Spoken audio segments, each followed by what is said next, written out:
내시경 이마 거상이란 수술의 목적은 이마를 이쁘게 하기 위한 수술이 아니라 어떻게 쌍꺼풀을 하더라도 시원한 느낌의 쌍꺼풀을 만들기가 어렵습니다. 이런 분들 같은 경우에는 내시경 이마 거상을 통해서 눈썹의 위치를 위쪽으로 올려줌으로써 좀 더 자연스러우면서도 시원하고 그런 느낌의 쌍꺼풀을 만들 수 있기 때문에 20대부터도 충분히 좋은 수술이고,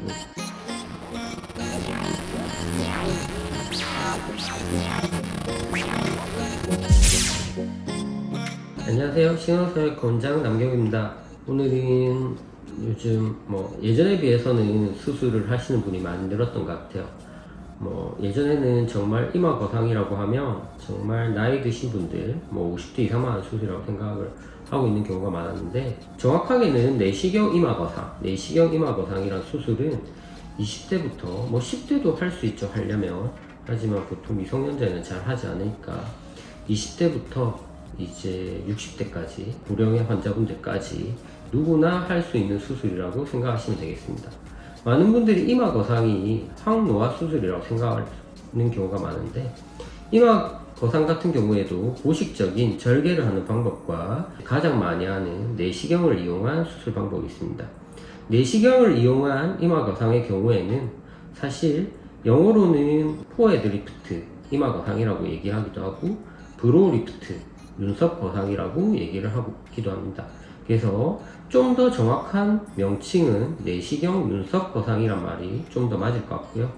그 이유는 뭐냐면, 내시경 이마 거상이란 수술의 목적은 이마를 이쁘게 하기 위한 수술이 아니라 눈썹을 올려줌으로써 처진 눈꺼풀을 위쪽으로 올리기 위한 수술이기 때문입니다. 그러면 예를 들면 20대 환자분들의 경우에도 눈썹이 이렇게 많이 처져 있고 여기가 두툼하시면서 여기 눈과 눈썹 사이의 거리가 매우 좁으신 분들 같은 경우에는 어떻게 쌍꺼풀을 하더라도 시원한 느낌의 쌍꺼풀을 만들기가 어렵습니다. 이런 분들 같은 경우에는 내시경 이마 거상을 통해서 눈썹의 위치를 위쪽으로 올려둠으로써 이제 눈꺼풀 자체를 좀 더 시원하게 만든 상태에서 쌍꺼풀 라인을 만들게 되면 좀 더 자연스러우면서도 시원하고, 그 다음에 여기가 많이 두툼하지 않은 그런 느낌의 쌍꺼풀을 만들 수 있기 때문에 20대부터도 충분히 좋은 수술이고, 그 다음에 여기가 이제 되게 두툼하신 분들 있죠. 이런 분들 같은 경우에는 수술로 이제 어떻게 쌍꺼풀을 하더라도 거기를 얄쌍하게 얇게 만들기는 불가능합니다. 이런 분들 같은 경우에는 내시경 이마 거상을 하시는 게 좀 더 시원한 눈매를 만드는 데 도움이 되기 때문에 내시경 이마 거상을 적극적으로 추천드리고 있습니다. 그래서 예전에는 이제 이런 편견이 많았지만 요즘은 20대 분들도 내시경 이마 거상에 대해서 많은 상담을 하고 수술을 진행하고 있으니까 이제 이런 부분에 대해서는 이제 잘못된 정보를 가지고 나이가 들어서 하는 수술이 아닌가, 이런 거에 대해서는 조금 다시 생각해 보셨으면 좋겠습니다. 그러면 또 많은 분들이 고민하시는 게, 그럼 이마 주름이 심하면 어떤 수술을 해야 될까? 이마 주름이 심하면 많은 수술이 있죠. 필러도 있을 것이고, 그 다음에 이마 거상도 있을 것인데, 이런 경우에 아주 주름이 심하다, 이제 이런 경우에는 내시경 이마 거상을 하면 주름이 펴지는 건 한계가 있습니다. 이런 경우에는 이제 절개, 고식적으로 이제 관상절개라고 해서 두피의 정수리 부분을 절개해서 이제 안쪽에 조직을 제거해서 하는 이마 거상이 있을 거고, 이마가 매우 넓으신 분들 같은 경우에는 그런 내시경 이마 거상이나 고식적인 정수리 부분의 관상절개를 통한 이마 거상의 경우에는 헤어라인이 위쪽으로 올라가서 이마가 더 넓어 보일 수 있기 때문에 이런 분들 같은 경우에는 헤어라인 절개를 통해서 이마 축소와 함께 이제 이마 거상을 하시는 게 좋겠습니다. 그러면 많은 분들이 이마 축소랑 이마 거상이랑은 어떻게 다른가, 이런 거에 대해서도 질문하실 텐데요. 절개를 하는 부분은 말한 이제 이마 거상을 위해서도 헤어라인 절개를 할 수 있고, 이마 축소를 위해서도 헤어라인 절개를 할 수 있습니다. 그 다음에 헤어라인 절개를 통해서 이마 축소와 이마 거상을 같이 할 수도 있겠죠. 근데 당연히 이마가 좁으신 분들 같은 경우에는 사실 이제 헤어라인의 흉터가 신경이 쓰이실 수 있기 때문에 이런 경우에 주름이 심하신 분들 같은 경우에는 내시경 이마 거상이나 아니면은 이제 관상절개, 두피 절개를 하시는 게 좀 더 좋을 것이고, 그 다음에 이마가 넓으신 분들 같은 경우에는 이제 헤어라인 절개를 통해서 축소를 하시면서 거상을 하시거나, 아니면은 이제 눈썹의 위치가 원래 높으신 분들 같은 경우에는 이마 축소만 진행을 하시면 되겠습니다.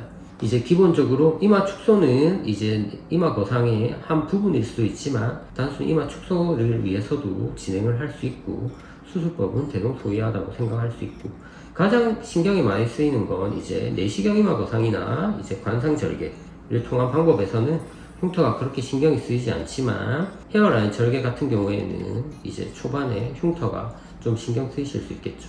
그래서 이제 뭐 잔머리가 많으신 분들 같은 경우에는 흉터가 대부분 큰 문제가 되지 않지만 이제 숱이 뭐 많이 없으신 분들 같은 경우에는 이제 이런 헤어라인을 절개를 해서 이마 축소를 하는 것이 좀 더 좋을지 아니면 흉터 부분이 많이 신경이 쓰이셔서 이제 그래도 안 하시는 게 나을지는 충분한 상담을 통해서 결정하시는 게 좋겠습니다.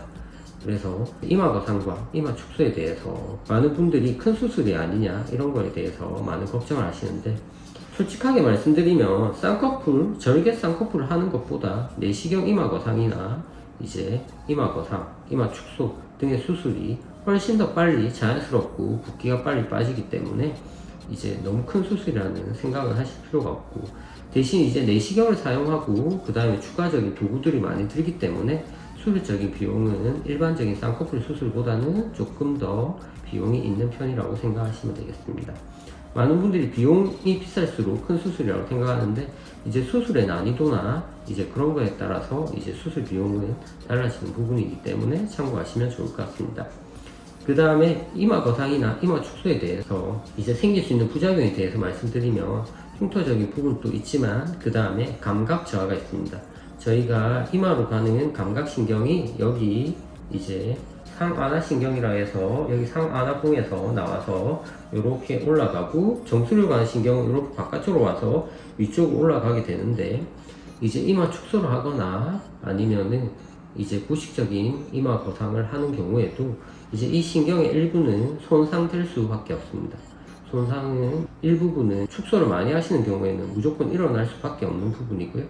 그런 부분들은 신경 손상이 대부분은 한 3에서 6개월 지나면 자연스럽게 돌아오는 경우가 대부분이지만 아주 고령의 환자분의 경우에서는 회복이 느려서 영구적인 감각 손상이 생기는 경우도 있습니다.